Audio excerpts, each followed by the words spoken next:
coração diante de cada um desses textos. Nós vamos começar lendo Isaías capítulo 7, verso 14. Está escrito: portanto, o Senhor mesmo lhes dará um sinal. Eis que a virgem ficará grávida, dará à luz um filho e o chamará Emanuel. Irmãos, um dia, Isaías profetizou isso, que uma virgem ficaria grávida. Vocês já ouviram falar isso em algum lugar? Em algum momento da história? Nunca, irmãos. Mas o que aconteceu? 700 anos depois, numa cidadezinha do interior, sem relevância nenhuma, o que aconteceu? Um anjo apareceu para Maria e falou para ela que ela ficaria grávida por obra do Espírito Santo. E, inspirado por Deus, Isaías anunciou que um dia, por meio dessa moça virgem, um novo tempo seria inaugurado na raça humana, irmãos. Até aqui, no tempo que Isaías vivia, as pessoas só tinham uma concepção de Deus. É importante nós entendermos esse aspecto. As pessoas só concebiam Deus como todo-poderoso, aquele que está lá no céu, o Senhor, o grande, o que está lá no alto. Mas Isaías, inspirado pelo Espírito de Deus, ele disse que haveria de chegar um tempo em que Deus seria não mais somente o Deus lá no céu, mas Deus conosco. Irmãos, isso não pode ser tratado por nós como coisa qualquer. Numa época da história em que isso era inconcebível, irmãos, Deus era tratado como aquele lá no alto. Nesse tempo, irmãos, só podia ter acesso àquele que era a manifestação da presença de Deus, vamos dizer assim, no lugar, no Santo dos Santos. Deus era alguém que era lá, temido. Mas Deus falou para Isaías: o Senhor será Deus conosco. Irmãos, o quanto nós temos valorizado isso? Irmãos, os ímpios, aqueles que não conhecem o Senhor, não têm isso. Eu morro de dó de ímpio com sofrimento, com as adversidades da vida. Sabe por quê, irmãos? Porque eles ficam, sabe com o quê? Com as adversidades. Eles ficam com os problemas. Eles não têm Deus com eles para pegar aquele problema, para pegar aquela traição, para pegar aquela enfermidade, para pegar aquela tragédia, para pegar aquele problema, para pegar aquela crise mundial, para pegar aquela pandemia e transformar em bênção. Não tem. Mas, irmãos, nós temos Deus conosco. E nós precisamos ser um povo que entendemos a diferença que isso precisa fazer no cotidiano da nossa vida. Espera aí, Deus é comigo. Diante disso que está acontecendo, diante dessa circunstância, diante disso, aquieta minha alma. Olha para o Senhor. Deus é comigo. E é um conosco, irmãos, não é um conosco assim perto. É um conosco onde, irmãos? Aqui. É o conosco mais próximo que pode ter. Eu tenho uma aliança com meu marido, ele é um homem comigo. Ele está ali comigo todos os dias. Mas o máximo que ele pode fazer é estar ao meu lado. Estar junto comigo. O Senhor é Deus conosco, habitando dentro de nós, na pessoa do Espírito Santo. Posso ouvir mais do que um glória a Deus? Amém, irmãos? Glória a Deus. Isaías capítulo 9, verso 6 diz: está escrito, porque um menino nos nasceu, um filho nos foi dado, e o governo está sobre os seus ombros. Ele será chamado maravilhoso, Conselheiro, Deus poderoso, Pai eterno, Príncipe da paz. E lá no capítulo 11, verso 2, o que ainda diz nesse mesmo entendimento?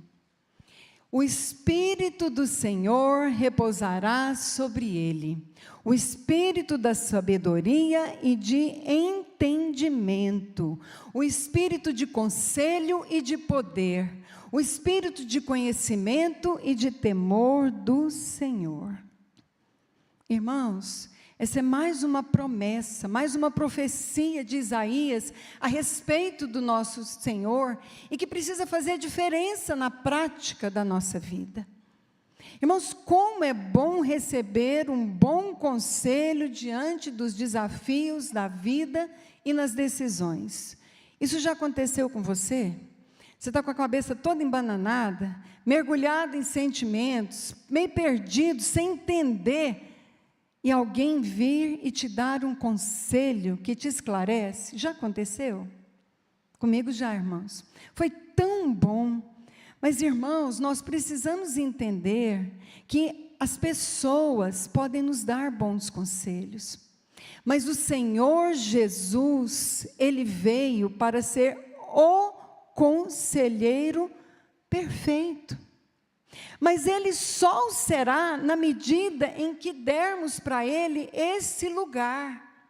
Na medida, irmãos, em que tivermos consciência do quanto nós somos e temos tendência a sermos independentes. E lutarmos contra isso para buscarmos em tudo o seu conselho. Irmãos, a palavra fala que Ele é poderoso. Ele pode ser a nossa paz em meio a tudo. Ele pode nos dar toda a força que precisamos em meio a qualquer circunstância. Mas nós temos que o buscar. E a palavra do Senhor para nós essa manhã é o quanto você tem se aplicado a buscar o Senhor diante de tudo. Terça-feira eu estava dando aula no CFC Essenciais falando de oração. E quando eu estava me preparando para essa aula, eu comentei uma coisa com uma pessoa. Eu falei, olha, eu já tenho 38 anos que eu conheço Jesus. E eu nunca orei o quanto eu oro hoje. Mas quando eu olho para a minha vida de oração hoje, eu só chego a uma conclusão, que eu preciso orar muito mais. Da mesma forma, irmãos, a conclusão pessoal que eu chego sobre mim é que eu sinto que eu nunca dependi tanto do Senhor como eu dependo hoje. Eu nunca busquei tanto o conselho do Senhor como eu busco hoje. Eu nunca busquei a força e a capacitação do Senhor como eu busco hoje. Mas sabe qual que é a conclusão que eu chego quando eu olho para Ele? Eu preciso buscar muito mais. Muito mais. Como eu ainda tropeço nisso no meu dia a dia. E esse momento que nós estamos aqui, refletindo sobre isso, irmãos, precisa ser um momento em que todos nós estamos diante do Senhor, trazendo essa palavra para nós. Quanto nós precisamos buscar mais o conselho dEle. Quanto nós precisamos depender mais dEle. Quanto nós precisamos, diante das circunstâncias, buscar a força dEle, a paz que está nele. Está tudo badernado, está tudo confuso, mas a palavra fala que Ele é a minha paz. Então, Senhor, eu não posso admitir eu viver no meio dessa tribulação, dessa circunstância que está tudo de perna para o ar, nessa confusão interior, nessa angústia que eu estou vivendo. Não posso, Senhor, não posso. Por quê? Porque a palavra fala que o Senhor é a minha paz. E eu preciso encontrar esse lugar de paz em meio a tudo. Nós temos agido assim, irmãos. Continuando, Isaías capítulo 61, vamos ler o verso 1 e 2.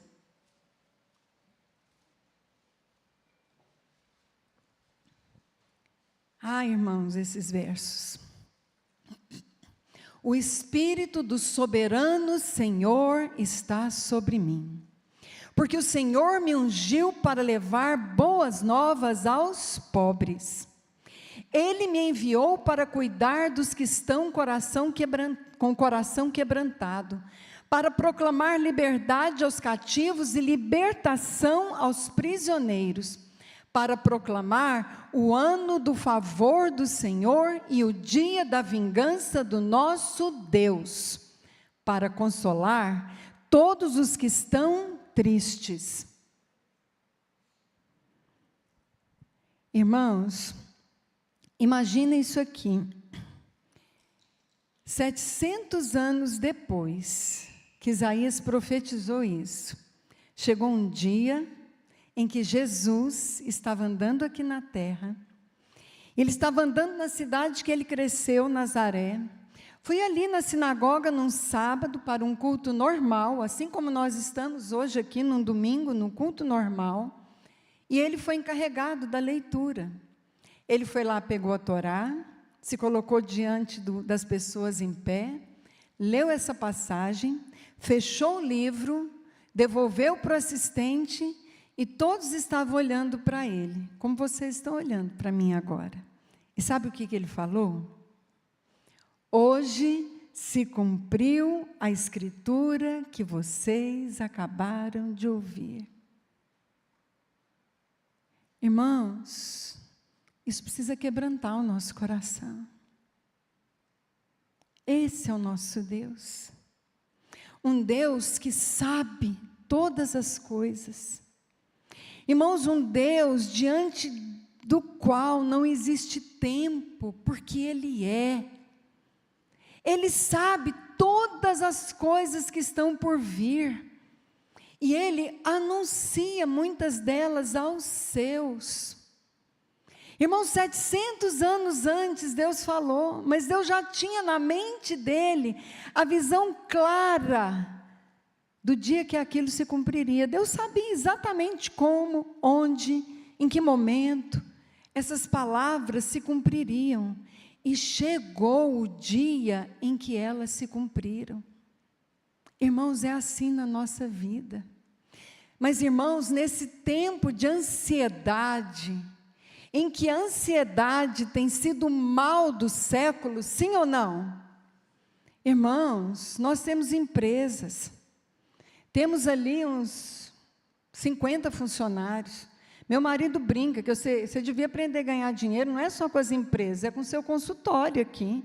Porque eu tenho que atender funcionário o tempo todo, porque as pessoas estão em crise de ansiedade. Brincadeira, né? Brincadeira. Minhas consultas são de graça, minhas consultinhas são de graça. Mas porque a gente fica quebrantado, irmãos, diante das necessidades. E assim em todo lugar, não é lá na nossa empresa em especial. As pessoas vivem ansiedade, e a ansiedade reina também no meio do povo de Deus. Sim ou não? Sim ou não, irmãos? Mas, irmãos, o Senhor a quem nós servimos, Ele é o Deus que sabe todas as coisas, que tem poder sobre todas as coisas. Nós, às vezes, nos gastamos tempo e sofrendo com coisas que estão por vir, com a minha aposentadoria, com a crise, com o governo, como é que vai ser, o que vai virar o Brasil daqui 2 anos, com a próxima pandemia que já está anunciada, com o negócio, com isso, com aquilo outro. Irmãos, nós precisamos aprender a trazer a nossa alma e comandar a nossa alma como Davi fazia. Por que você está inquieta, minha alma? Por que você está sofrendo tanto, minha alma? Por que você está tão desassossegada? Descansa, espere em Deus, confia, porque esse é o nosso Deus. Irmãos, a única coisa que cabe a nós, às vezes a gente não pensa com muito detalhe nisso. O nosso Deus, Ele tem prazer em dar boas coisas para os seus filhos. O nosso Deus é um Deus que se agrada de nós nos achegarmos a Ele com as nossas necessidades, com as nossas petições. O nosso Deus é um Deus que tem poder sobre tudo e pode tudo. O que ficou faltando para nós? A nossa parte é mais fácil. Crer nele, conhecê-lo e submeter a ele. Obedecer. Irmão, se a gente se aplicar a isso, eu quero conhecer a Deus, eu quero crer no que Ele fala e eu quero obedecer. Só 3 coisinhas. Olha para o seu irmão e fala: conhecer, crer, obedecer. Vocês estão vendo como que é simples a nossa parte? Conhecer, crer, obedecer. Acho que a gente pode acrescentar uma, né? Descansar. Irmão, se a gente entende isso e se aplica a isso, irmãos, não tem segredo para a vida, não. Mas sabe o que é o nosso problema? Nós nos aplicamos a tantas coisas, sim ou não? Nós nos envolvemos em tantas coisas, nós nos ocupamos com tantas coisas. Irmãos, o dinheiro que você produz esse mês, sabe o que vai acontecer?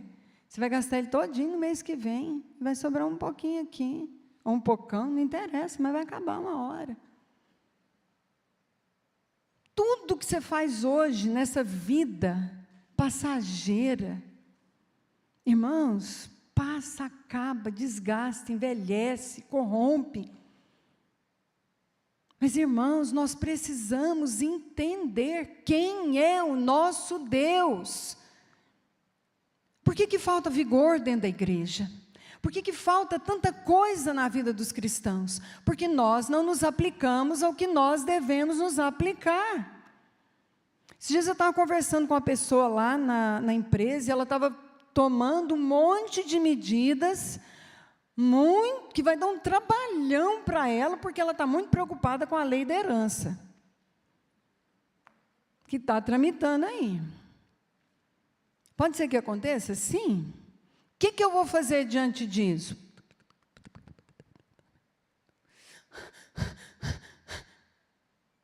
É isso, irmãos? Eu vou orar, eu vou buscar o Senhor, eu vou fazer aquilo que o Senhor tiver para mim. Ele sabe todas as coisas. Isso é um exemplo que eu dei, irmãos. Mas assim acontece com tantas coisas, nós nos aplicamos a tantas coisas, mas não vivemos na dispensação. Presta atenção, irmãos. Nós vivemos numa nova dispensação.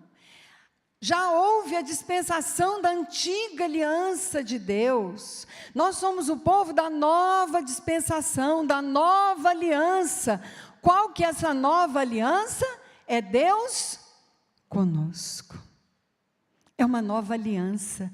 E nós precisamos ser um povo que sabe quem é o nosso Senhor. A leitura dos livros proféticos precisa nos empolgar com isso, precisa avivar isso dentro de nós, que ele era o Deus que sabia de todas as coisas, e Ele levantou homens e mulheres para falarem da parte dEle, pensando, sabe em quem, irmãos? Em nós, em cada um dos que deveria vir, que haveria de vir, para nós sermos um povo que olhamos para Ele e falamos: esse é o nosso Deus. Não tem poder maior do que o nosso Deus. E o que eu preciso fazer? Conhecer, crer, obedecer, e vamos acrescentar o quarto? Descansar. Eu escutei uma turminha aqui animada com descansar, né? Irmãos, mas é porque é simples assim. Eu preciso me empenhar para conhecer Deus. Ontem eu ouvi minha filha falando um negócio bacana para mim. Ela falando: mãe, eu preciso me dedicar mais a gastar tempo estudando a Bíblia. Eu falei: sim. E eu estou me programando para fazer isso, porque eu quero gastar tempo estudando. E eu falei: amém. Irmãos, nós fazemos tantas coisas, nós nos ocupamos com tantas coisas, mas o quanto nós temos gastado as nossas energias, o nosso encargo, a nossa força para conhecer, crer, obedecer e descansar. É simples assim, irmãos.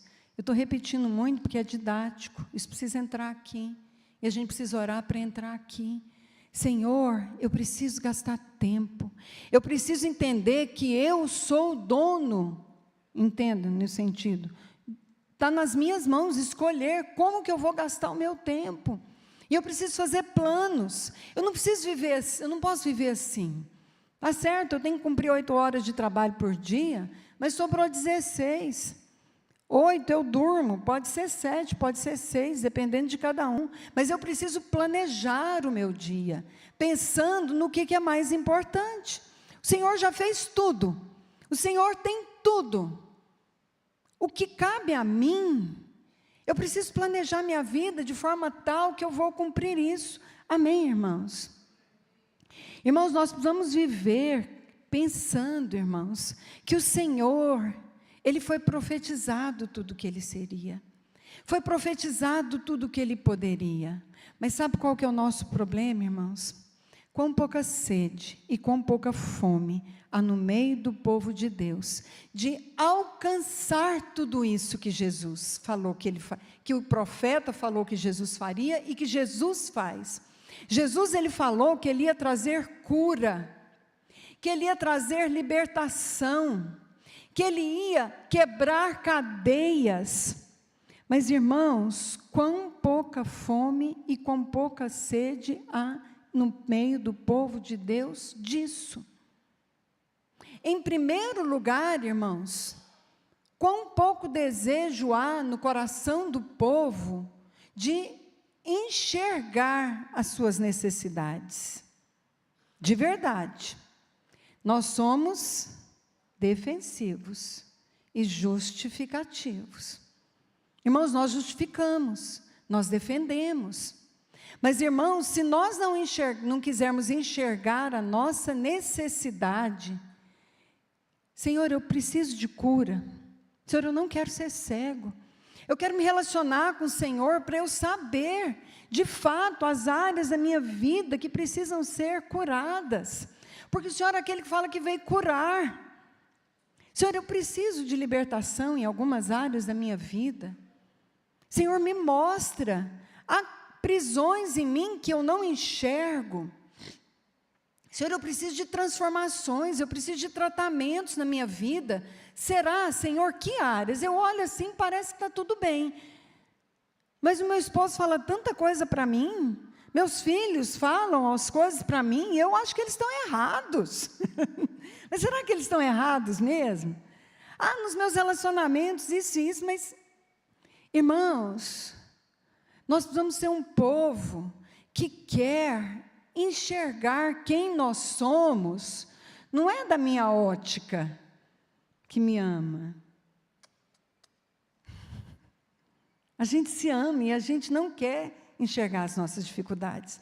Nós vamos ser um povo que quer se enxergar na luz de Deus. Para quê, irmãos? Para o Senhor vir e nos tratar.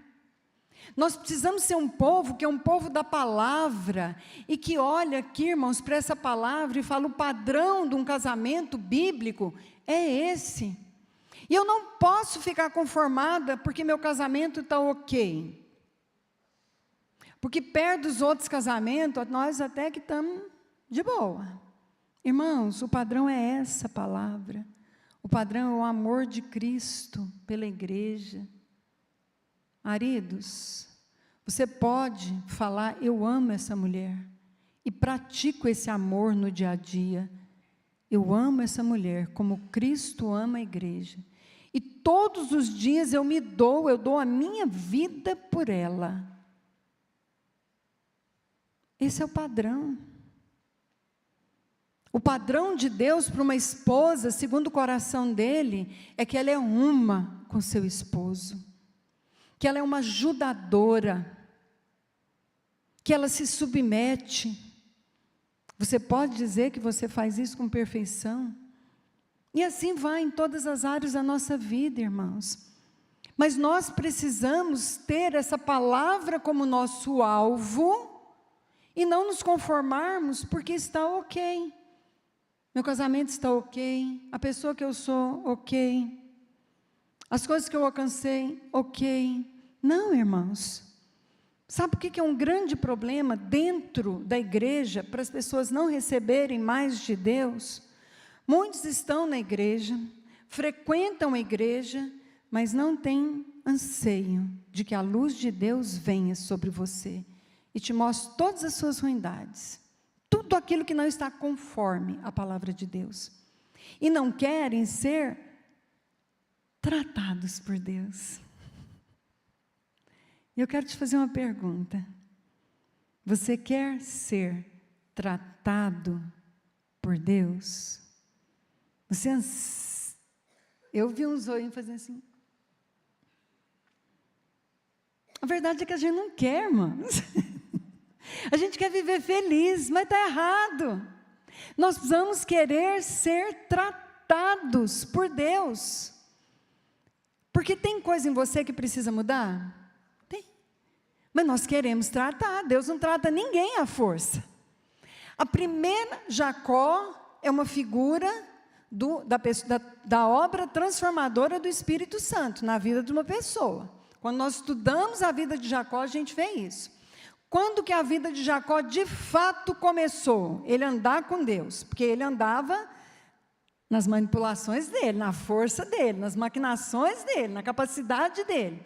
Quando que a vida de Jacó começou a ter Deus agindo? No dia que Deus encontrou com ele, olhou para ele e falou o quê? Quem é você? E ele falou, eu sou o enganador, porque era isso que o nome dele queria dizer. E Deus bateu na coxa dele, quebrou a força dele, ou seja, fez ele encarar a verdade sobre si, quebrou a força dele, e ele começou a trabalhar na vida de Jacó. Fazendo o quê? Fazendo ele andar com triunfo, cheio de glória. Não, irmãos, Deus começou a fazer o quê com a vida de Jacó? Tratar. Caiu na mão de Labão. Não precisa falar daquela saga. Deus começou a tratar. Mas, irmãos, a gente não quer o tratamento. Os tratamentos de Deus. Vou transferir isso para o campo natural. Amém, irmãos? Por que a gente faz um tratamento com o médico? Para corrigir alguma coisa no nosso corpo que não está bem, certo? Então, irmãos, alguma coisa que não está funcionando de acordo com o que devia funcionar. Então, vamos dar um exemplo bem simples. Eu estou com minhas pernas.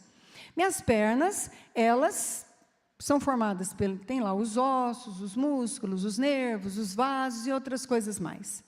Elas foram criadas para sustentar o meu corpo e para me fazer locomover. O bom da perna é que ela seja capaz de fazer isso de boa. Se precisar correr, ser capaz de correr. Sim ou não? Mas aí, irmãos, um belo dia, eu começo a perceber que eu vou andar, aí eu manco. Dá uma dor, dá um negócio assim, e eu estou mancando, e aquilo me atrapalha. E eu começo a andar e não estou andando direito. Aí o que eu vou fazer? Eu procuro um médico.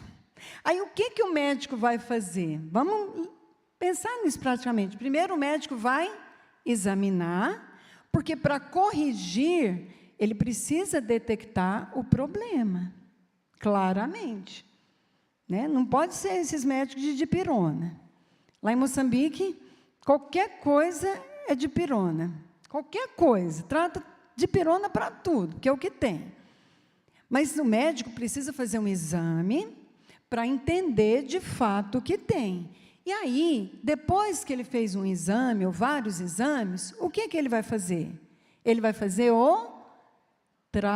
fez o diagnóstico, muito bem. E aí vai fazer o tratamento.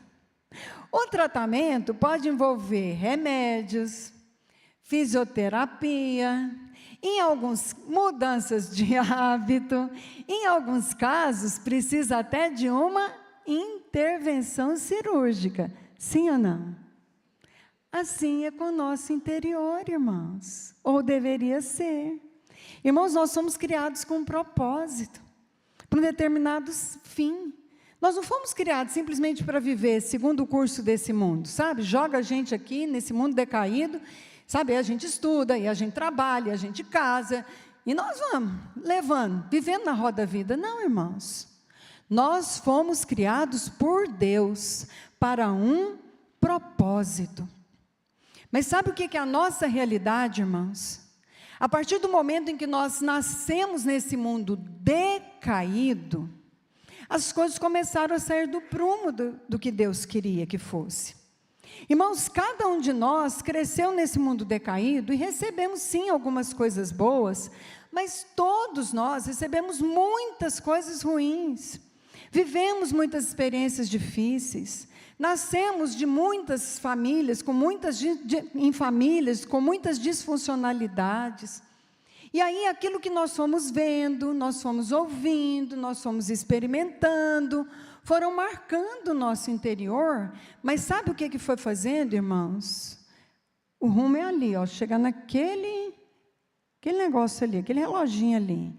Mas aí essas coisas que nós estamos vivendo foram fazendo isso com a nossa vida, nos desviando do alvo, gerando coisas dentro de nós, formando coisas em nós que nos atrapalharam na nossa caminhada para sermos a pessoa que Deus planejou que nós fôssemos. E isso, irmãos, somado a todas as coisas difíceis que nós vivemos, sabe o que aconteceu? Todos nós, conscientemente ou inconscientemente, demos respostas que não foram adequadas, que foram piorando mais ainda a nossa condição. E somado a isso, irmãos, junta a natureza pecaminosa que nós temos, que nos levaram, irmãos, sabe a quê? Todos nós, a nos transformarmos numa pessoa muito diferente do que Deus planejou que nós fôssemos. A termos na nossa vida coisas que não foi o que Deus planejou para nós. Mas quando nós nos encontramos com Cristo, irmãos, sabe o que é o plano de Deus? Que nós tenhamos um entendimento de que agora o Espírito de Deus habita dentro de mim. Eu estou ligada a Ele e Ele pode corrigir tudo. Ele pode tratar tudo que precisa ser tratado para eu não ter uma vida manca. Lembra do exemplo da perna? Para eu não ter uma vida manca, para que as minhas deformidades sejam corrigidas, para que os problemas do meu casamento sejam corrigidos, para que minha vida profissional entre no lugar que Deus tem, para que os meus relacionamentos aconteçam segundo a vontade de Deus. Irmãos, todos nós precisamos dessas intervenções de Deus na nossa vida, mas a questão é, quantos de nós queremos, de fato, e vivemos entendendo que isso é a coisa mais importante, isso é a coisa mais importante na minha vida. Irmãos, todos nós precisamos de profundas intervenções de Deus na nossa vida, para alcançarmos o nosso alvo, o alvo que Deus planejou para nós. E alunos do Essenciais que tiveram aula terça-feira, qual é o propósito supremo de Deus com a nossa vida? Cristo ser formado em nós. Irmãos, não é menos do que isso. Isso precisa ser realidade para cada um de nós. Se esse é o alvo de Deus, esse precisa ser o meu alvo. Irmãos, Deus olha para mim e para você e pensa, sabe o quê? Ah, se você soubesse, que pessoa incrível você é na minha mente, no meu coração, naquilo que lá na eternidade, quando eu te vi, eu programei para você. E sabe o que eu vejo? Você é igualzinho seu irmão mais velho, o meu primogênito. Deus olha para nós e pensa isso, irmãos.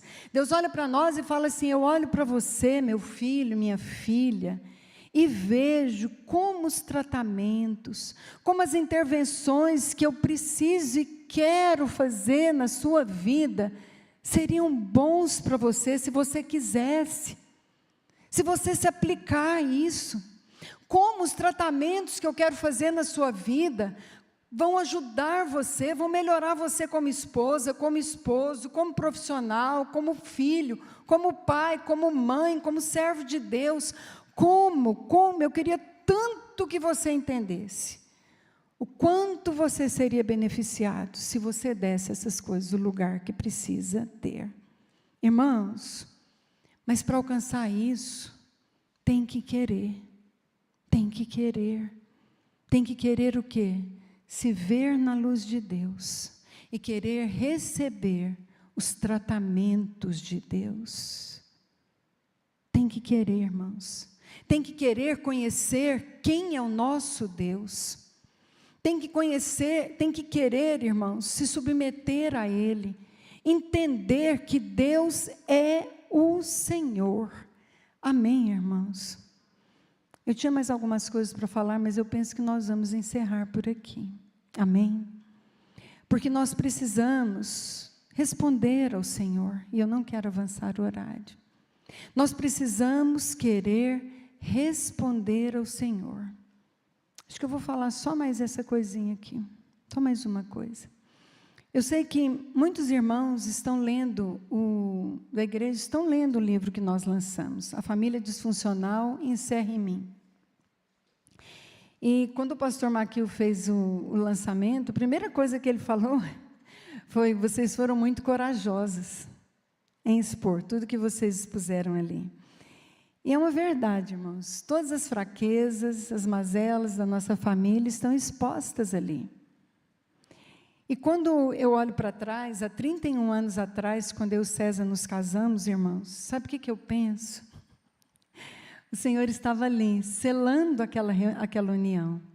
Aquela união que era fadada para dar errado. Se não fosse Ele. Nós tínhamos tudo para dar errado, se não fosse Ele.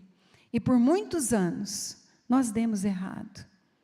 Porque nós estávamos dentro da igreja, servindo a Deus, muito ativos no ministério, mas sem entender as profundas intervenções que Deus queria e tinha que fazer nas nossas vidas, irmãos. Quando eu falo de nós, irmãos, é porque essa era a nossa realidade e a realidade de muitos dentro da igreja. Mas havia uma coisa dentro de nós, irmãos, que Ele mesmo colocou. Um anseio por saber quem Ele é. E o que Ele pode. E nós não nos conformarmos com quem nós éramos. Pecadores, limitados. E a única coisa que nós fizemos e temos feito na nossa vida é olhar para Ele. Querer conhecer Ele. Querer nos submeter a Ele. E descansar nele. E sabe o que nós temos experimentado, irmãos? Milagres na nossa família. Milagres. E sei que muito mais nós veremos. Eu conto isso, irmãos, não querendo falar nada de nós, porque nós não temos nada. Nós só entendemos e estamos procurando entender o processo. Olhar para Ele. Querer conhecer. Querer obedecer. E assim podemos experimentar Ele. Amém, irmãos? Vamos nos colocar de pé.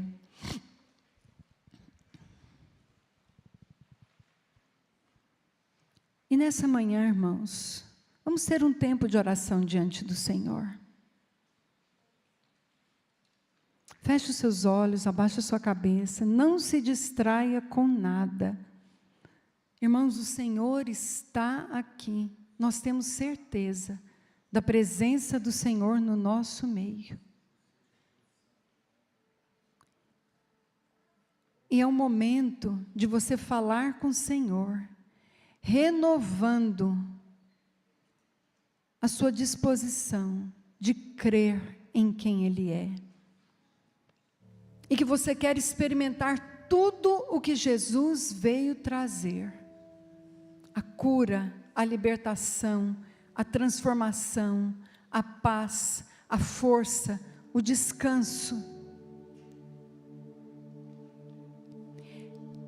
É momento também de você pedir perdão. Se você tem vivido distraído, com tantas coisas que são articuladas por Satanás nesse sistema do mundo para nos distrair, encher a nossa mente. Se essa tem sido a sua condição, peça perdão para o Senhor agora. Ele está aqui.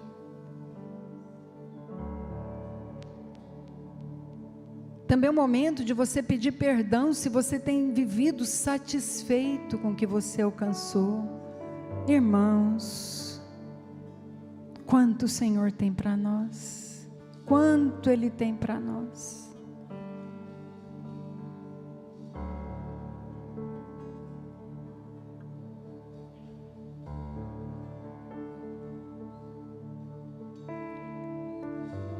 Irmãos, é tempo de você agora falar: Senhor,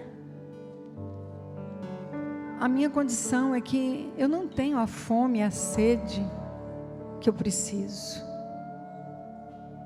Sabe, irmãos, aquela fome, quando a gente está com fome e você vê uma comida, aquela sede de quando você está com sede e vê uma água, como você se atira a isso? É essa fome, essa sede que nós devemos pedir. O Senhor se alegra quando nós nos achegamos a Ele e falamos: Senhor, nós não temos, eu não tenho, me ajuda na minha fraqueza, coloca mais fome, coloca mais sede no meu coração, Senhor. É isso que o Senhor espera de cada um de nós nessa manhã.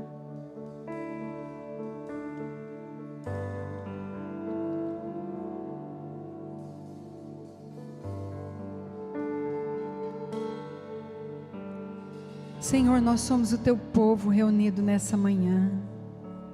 Senhor, nós somos os Seus filhos, tão débeis, Senhor, tão distraídos, tão acomodados, Pai. Senhor, nós reconhecemos a nossa falta de visão de quem o Senhor é e de tudo que o Senhor tem para nós. Perdoa-nos, Pai, perdoa-nos, Pai. Perdoa-nos, Senhor, perdoa-nos, Pai. Senhor, e nós te pedimos: vem sobre nós nessa manhã. Vem, Senhor, sobre nós, derramando fome e sede, derramando anseio por transformação, derramando anseio por nos dedicarmos a conhecer quem é o Senhor, obedecer aquilo que o Senhor nos manda, nos ordena. Ajuda-nos, Senhor, ajuda-nos, é a nossa oração, em nome de Jesus. Recebe, Senhor, agora a adoração que nós faremos para encerrar esse culto ao Senhor, em nome de Jesus.